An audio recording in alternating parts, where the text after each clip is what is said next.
Welcome again. Finally, we are to vertex form.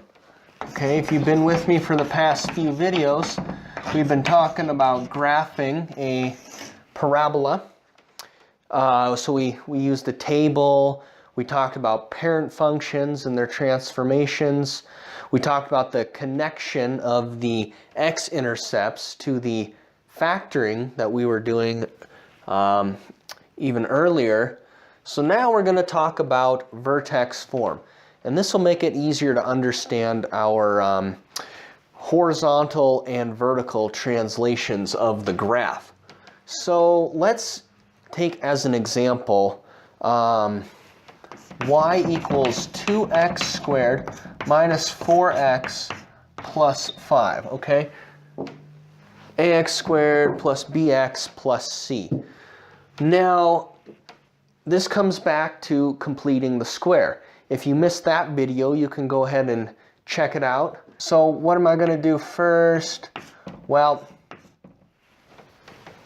instead of rewriting y every time, I'm just going to write equals. I'm going to divide every term by 2. Okay. 2 and 2. Well, I have to divide y by 2 also, so I guess I will. X squared, 4 divided by 2 is 2x, and plus 5 halves. Okay. Good. Now, y over 2 is equal to x minus 1 squared. Okay. Remember, I'm going to put a little side note here. X minus 1 squared is equal to x minus 1 times x minus 1. Here we can FOIL, first, outer, inner, last. X squared minus 2x plus 1. So to get that, I'm going to have to subtract off a 1.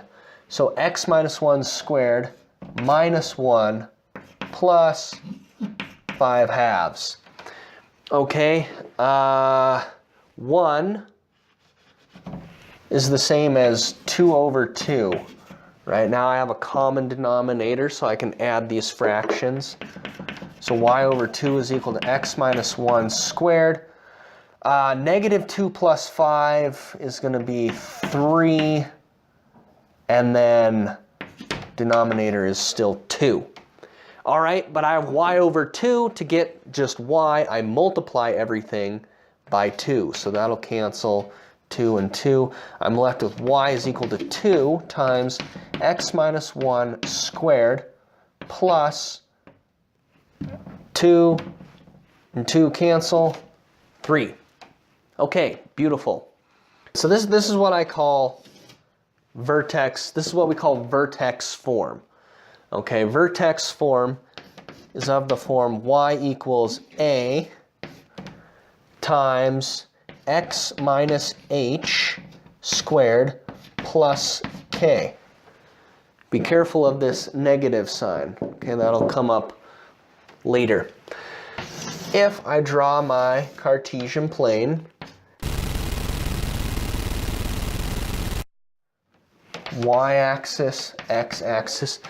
Now, because we're still new, this is the first time I've shown you vertex form. Let's go back to our trusty table method. X and y. Let's just start with 0, 1, 2, 3, 4, 5. We'll see where that takes us. So plug in a 0. I guess we have a couple options. Plug it in here or here. We should get the same answer. Let's just do it here, huh? So negative 1 squared. So 1 times 2 plus 3, that's going to give me a 5. Okay, you can check my arithmetic.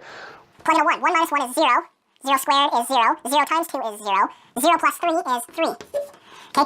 2 minus 1 is 1. 1 squared is 1. 1 times 2 is 2. 2 plus 3 is 5. 3 minus 1 is 2. 2 squared is 4. 4 times 2 is 8. Plus 3 is 11. 4 minus 1 is 3. 9, 18, 21. Okay, so. Remember in our video on the table method, I mentioned how that can be a disadvantage. You're, I guess, off the charts, so to speak. I didn't really pick a good spot to starting at 0 maybe wasn't the best. I could have extended this into the negatives to include -1, -2. Because remember, our parabola it has that mirror symmetry about a vertical line through the vertex. But if I plug in a -1, it's -2. -2 squared is 4. 4 times 2 is 8. 8 plus 3 is 11. So see, we have 3, 5, 11. This better be a 21 or we're in trouble. Well, let's just check. -2 minus 1 is -3. -3 squared is +9. 9 times 2 is 18. 18 plus 3 is 21. All right, good. So now we'll plot the points. I'm going to start at the vertex, 1 and 3. Over 1, up 3. Okay. 0 and 5 is going to be there. 2 and 5 is going to be there. Everything else is off the charts. All right, so here's my parabola. Notice, okay, we have a y-intercept. 1, 2, 3, 4, of 5. The y-intercept is 0, 5. There are no x-intercepts. So meaning this doesn't factor. If we were to plug it into the quadratic formula, we would run into a problem. That's a story for another day.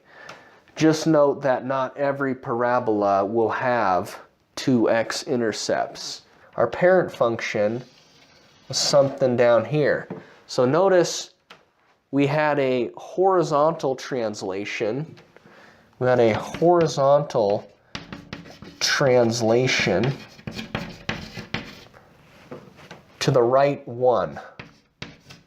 Okay, we had a vertical translation up 3. So a vertical translation up 3. Okay, and we had a dilation. I'm pulling it, we're stretching it. That's, remember that comes from the A term, so that's from our 2. So dilation by a factor of 2. So where do we see these numbers? So we pulled them off the graph by looking at it. Well, there's our 1, there's our 3, and our 2 is out here. So vertex form accounts for vertical and horizontal translation as well as dilation and, well, even reflection. Remember, reflection is if there is a negative sign there. That is vertex form. We'll cover a few more details in the next video, so stay tuned. That concludes this lesson. To see more videos like this one, consider subscribing to my channel. That way, you will receive notifications when I post new lessons. Also, be sure to utilize the comment section below for any questions or suggestions you may have. If you enjoyed this video and learned something new, please click that like button. As always, thank you for watching. I will see you next time.